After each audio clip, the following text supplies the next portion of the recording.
Bismillahirrahmanirrahim. Assalamualaikum warahmatullahi wabarakatuh.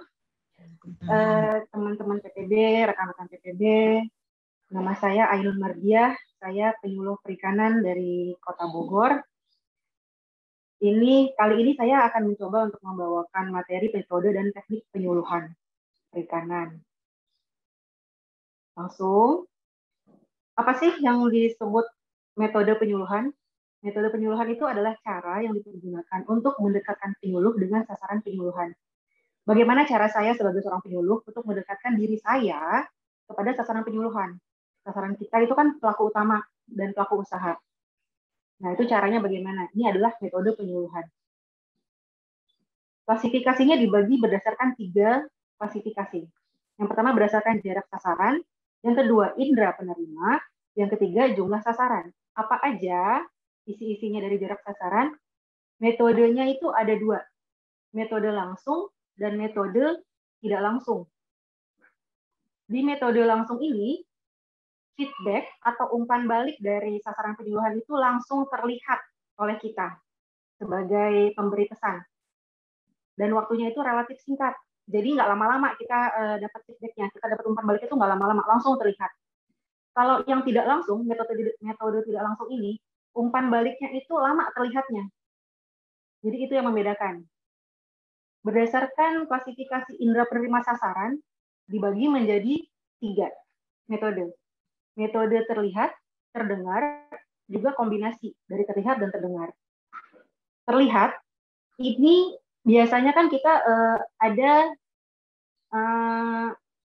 pelaku utama, pelaku usaha yang tidak yang pendengarannya kurang, yang di pendengarannya kurang ya, di indera perima pendengarannya kurang. Itu kita bisa melakukan metode terlihat. Terlihat ini apa aja sih? Teknik-tekniknya nanti kita bahas di bawah. Nah, yang kedua, metode terdengar.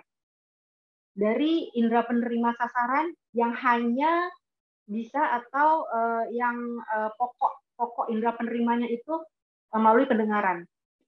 Misalkan tidak bisa membaca, misalkan penglihatannya kurang. Ini bisa kita pakai metode terdengar. Yang ketiga, metode kombinasi antara terlihat dan terdengar, audiovisual. Itu bisa pada umumnya ya, sasaran itu indera penerima penglihatannya bagus, indera penerima pendengarannya bagus. Lanjut, klasifikasi metode yang ketiga berdasarkan jumlah sasaran. Ini dibagi jadi 3 metode penyuluhan. Yang pertama, massal, yang kedua, kelompok, dan yang ketiga, perorangan. Metode massal itu cakupannya luas. Tahapan adopsi inovasinya kecil. Dia yang paling tingkat rendah tahapan adopsi inovasinya. Cuma sampai sadar, mungkin bisa sampai minat. Jadi tahapan adopsi inovasi itu ada sadar, minat, mencoba, menilai, dan mengadopsi inovasi. Itu yang harus kita jangkau. Metode-metodenya ini menjangkau tahapan adopsi inovasi di mana? Kalau massal cuma sadar, paling tinggi itu tingkatannya minat. Metode yang kedua, kelompok. Kelompok biasanya kan dari 10 orang ya, 10 orang sampai 15 orang. Jadi itu bisa sampai sadar, minat, mencoba. Bisa sampai tahapan mencoba. Kalau metode kelompok. Yang ketiga, metode perorangan. Nah, ini lebih intensif, lebih intim. Metode perorangan. Jadi bisa sampai ke tahapan dari sadar, minat, menilai, mencoba, adopsi. Lanjut kita ke teknik penyuluhan. Metode tadi udah selesai ya, metode cuma singkat kali itu metodenya. Masuk ke teknik penyuluhan adalah cara yang dipergunakan untuk mempertemukan sasaran penyuluhan dengan materi penyuluhan. Kalau metode tadi, cara mempertemukan antara saya, penyuluh perikanan, dengan sasaran penyuluhan. Kalau teknik ini, bagaimana caranya kita mempertemukan antara sasaran penyuluhan dengan materi penyuluhannya. Bisa terlihat bedanya di sini. Apa aja ini teknik-teknik penyuluhan? Teknik penyuluhan, yang pertama ada anjang sana. Biasanya kita juga kayak gitu ya, anjang sana. Datang ke rumahnya, Jadi kalau Anjang Sana ini datang ke rumahnya pelaku utama. Terus yang kedua, Anjang Karya. Anjang Karya ini kita datang ke lahan budidaya, atau enggak ke lokasi usaha pengolahan. Jadi langsung ke lokasi usahanya, ke tempat budidayanya, kalau Anjang Karya. Yang ketiga ini wisata. Wisata itu apa sih? Jalan-jalan, berkunjung ke tempat yang lokasinya itu tidak ada di wilayah binaan kita. Jadi wisata ini dibagi dua. Ada widya wisata, ada karya wisata.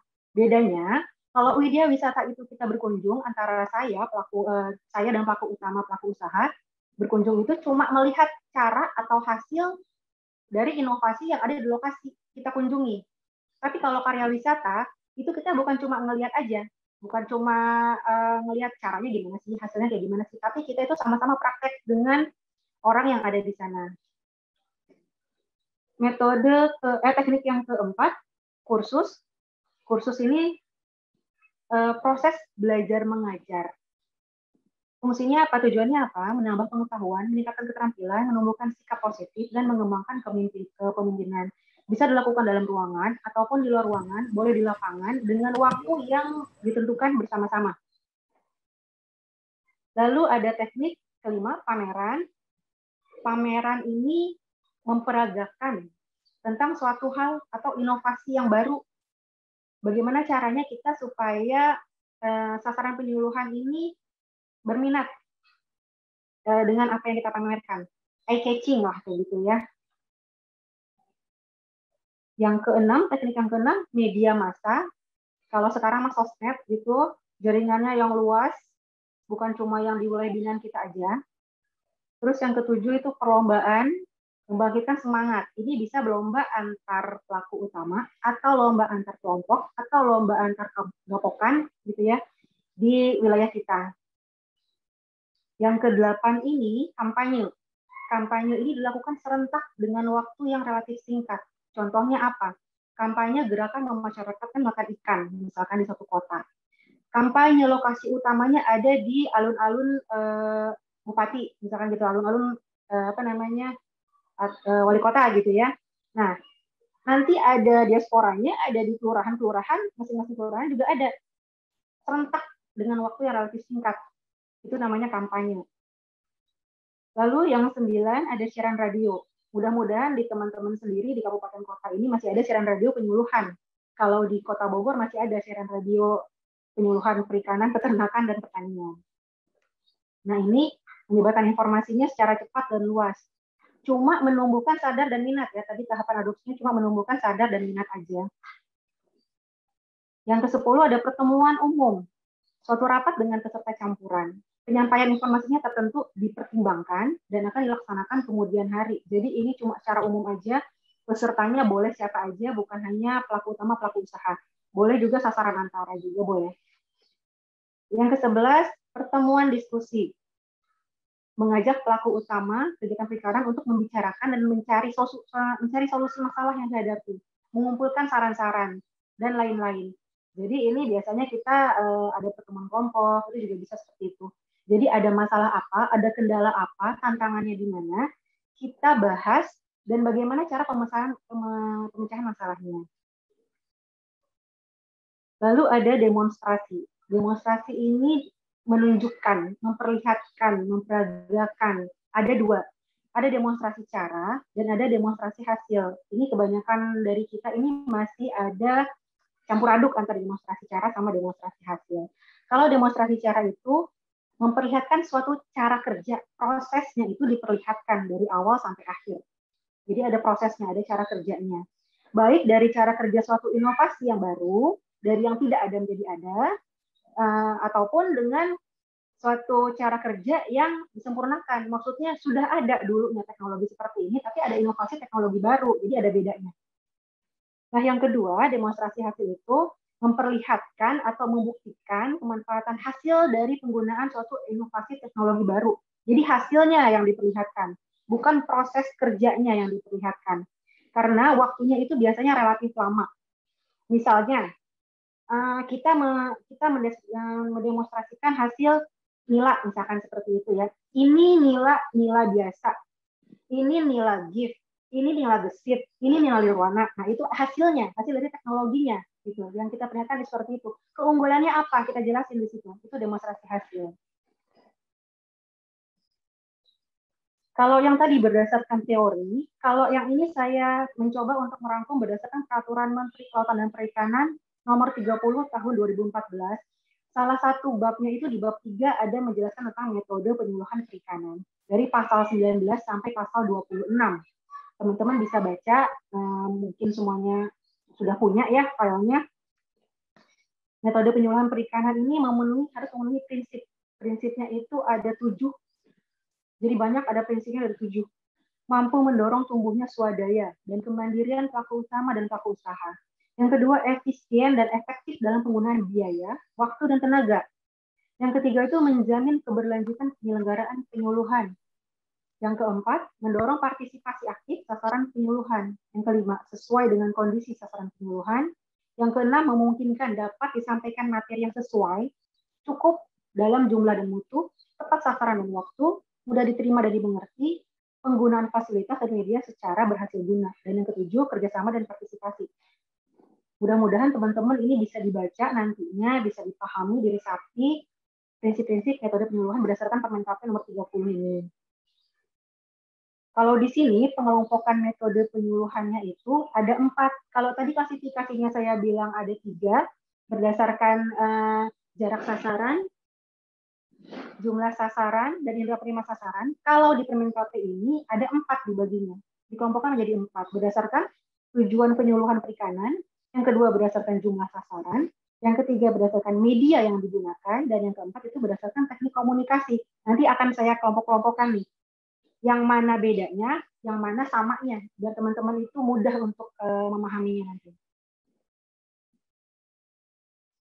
Di sini yang di Permen KP ini metode penyuluhan perikanan itu bedanya dengan yang tadi, dia ada tujuan penyuluhan perikanan. Jadi dibagi berdasarkan tujuan penyuluhan perikanan. Tujuannya penyuluhan perikanan ini ada apa aja? Ada 5. Mengembangkan kreativitas dan inovasi. Di bawahnya itu nanti kalau di Permen KP itu tidak disebutkan kata teknik ya. Disebutkan cara. Caranya apa? Untuk mengembangkan kreativitas dan inovasi ini caranya apa? Itu sebetulnya adalah teknik-tekniknya apa? Nanti akan kita bahas di bawah teknik-tekniknya. Yang kedua itu mengembangkan kepemimpinan dan partisipatif pelaku utama dan pelaku usaha perikanan. Yang ketiga, mengembangkan dan menguatkan kelembagaan atau manajemen kelompok. Yang keempat, mengembangkan kemandirian, kecakapan pengelolaan usaha, kemampuan teknis dan aneka usaha perikanan. Yang kelima, menyebarkan informasi. Nah, yang nomor 1 ini mengembangkan kreativitas dan inovasi. Teknik-tekniknya apa aja sih? Cara-caranya apa aja sih untuk mengembangkan kreativitas ini? Ini ada banyak banget ya. Ada temu wicara, temu lapang, temu teknis. Dulu ada temu kiprah. Mungkin teman-teman PTB yang 2016 ke atas ya, 2015 ke atas lah ada temu kiprah. Ada jambore penyuluhan perikanan, lomba lokakarya, temu profesi. Nanti kalau misalkan dalam penyampaian saya ada yang kurang dimengerti antara temu-temu ini bedanya apa aja, bisa ditanyakan. Yang kedua, mengembangkan kepemimpinan dan partisipatif pelaku utama dan pelaku usaha perikanan. Tekniknya apa aja, caranya apa aja, rembuk desa, rembuk kecamatan, rembuk kabupaten kota, rembuk provinsi, sampai rembuk nasional. Yang ketiga tadi, mengembangkan dan menguatkan kelembagaan atau manajemen kelompok, serta modal sosial. Tekniknya apa aja? Sarasehan, diskusi dialog, seminar, workshop, lokakarya, pelatihan.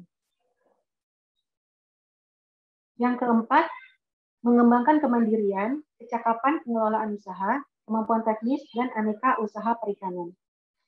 Ini tekniknya itu ada kunjungan rumah atau tempat usaha. Kunjungan rumahnya maksudnya anjang sana tadi. Yang tempat usaha itu anjang karya. Lalu ada ceramah, latihan, magang, studi banding, widya wisata, demonstrasi, sekolah lapang, gelar teknologi perikanan. Nah, ini kan ada studi banding ya. Tadi ada wisata. Widya wisata sama karya wisata itu beda dengan studi banding. Kalau widya wisata karya wisata itu, inovasi teknologinya itu belum ada di wilayah binaan kita. Tapi kalau studi banding itu kita jalan-jalan ke tempat orang, di kita itu udah punya teknologi itu, udah menerapkan teknologi itu, tapi di tempat orang juga ada lagi nih teknologi yang sama. Tapi kita membandingkan kelebihannya di mana, kekurangannya di mana. Yang kelima, menyebarkan informasi. Itu tekniknya ada kampanye, pameran, dialog interaktif, siaran radio, cyber extension, pemutaran film, penyebaran brosur, folder, leaflet, majalah, pemasangan poster atau spanduk. Itu yang tujuan penyuluhan perikanan. Pengelompokan metode penyuluhan berdasarkan tujuan penyuluhan perikanan. Ada banyak memang, nggak apa-apa. Nah, yang ini tadi metodenya itu berdasarkan tujuan, yang sekarang ini berdasarkan jumlah sasaran. Jumlah sasaran ini sama persis dengan apa yang saya paparkan sebelumnya. Jadi jumlah sasaran ini ada perorangan, kelompok, dan massal. Terus berdasarkan media yang digunakan sama dengan indera penerima yang sudah saya jelaskan. Cuma kalau misalkan di indera penerima tadi ada metode terlihat, terdengar, dan kombinasi, kalau di media yang digunakan ini ada tercetak, terdengar, tertayang. Jadi bedanya di situ. Kalau yang di metode berdasarkan teknik komunikasi, ini hampir sama dengan jarak sasaran. Kalau di jarak sasaran tadi kan sama ya, langsung, tidak langsung. Sama dengan teknik komunikasi juga ada langsung dan tidak langsung. Jadi perbedaannya di Permen KP nomor 30 ini ada tambahan pengelompokan berdasarkan tujuan penyuluhan perikanan, dan bedanya di media yang digunakan hampir sama dengan indera penerima, teknik komunikasi hampir sama dengan jarak sasaran. Kalau jumlah sasaran sama persis. Itu pengelompokannya, perbedaan pengelompokannya. Nah, ini saya coba bikin tabel metode dan tekniknya berdasarkan yang tadi. Tidak dimasukkan dalam tabel ini yang pengelompokan berdasarkan tujuan penyuluhan perikanan karena sudah dipaparkan di atas, sudah ada metodenya seperti apa, tekniknya seperti apa. Jadi kalau misalkan teman-teman nanti dapat materi saya yang ini, dibaca juga yang tujuan penyuluhan perikanannya. Kalau yang di bawah ini, yang saya bikin tabel ini, cuma yang berdasarkan tadi, yang berdasarkan ini, jumlah sasaran, media yang digunakan atau indera menerima, teknik komunikasi atau jarak sasaran. Nah ini, perorangan kelompok, perorangan kelompok massal.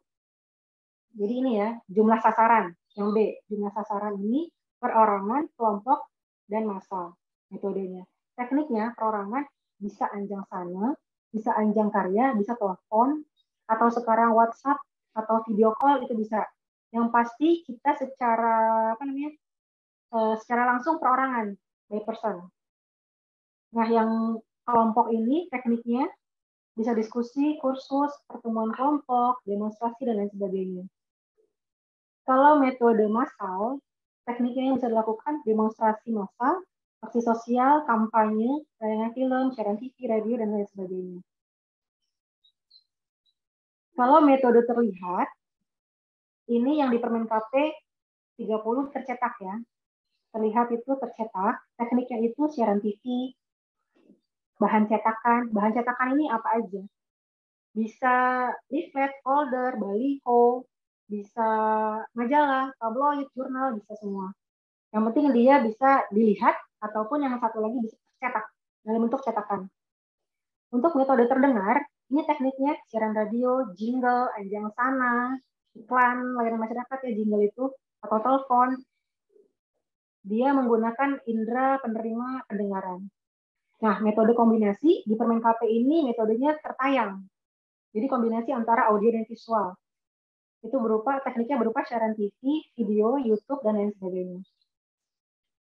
Nah, kalau yang ini tadi metode langsung tidak langsung, kalau yang awalnya itu berdasarkan jarak sasaran, kalau di Permen KP berdasarkan teknik komunikasi.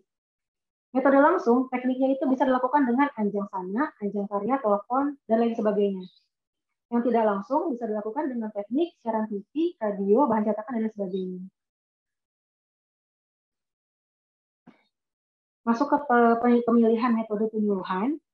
Kalau di Permen KP nomor 30 itu di pasal 25, pemilihannya itu berdasarkan apa aja? Pemilihannya itu berdasarkan, di sini ada 8 syarat pemilihan metode penyuluhan. Yang pertama, tujuan kegiatan penyuluhan yang akan dicapai. Nah, ini tujuannya ini ada tahu, mau, bisa, cakap. Kalau di dasar-dasar penyuluhan ada tahu, mau, dan mampu, di sini ditambahkan dengan bisa dan cakap. Jadi mampu ini dibagi lagi menjadi dua. Dia bisa dan dia cakap. Yang kedua, karakteristik sasaran. Nah, ini karakteristik sasarannya ini berdasarkan tingkat adopsinya.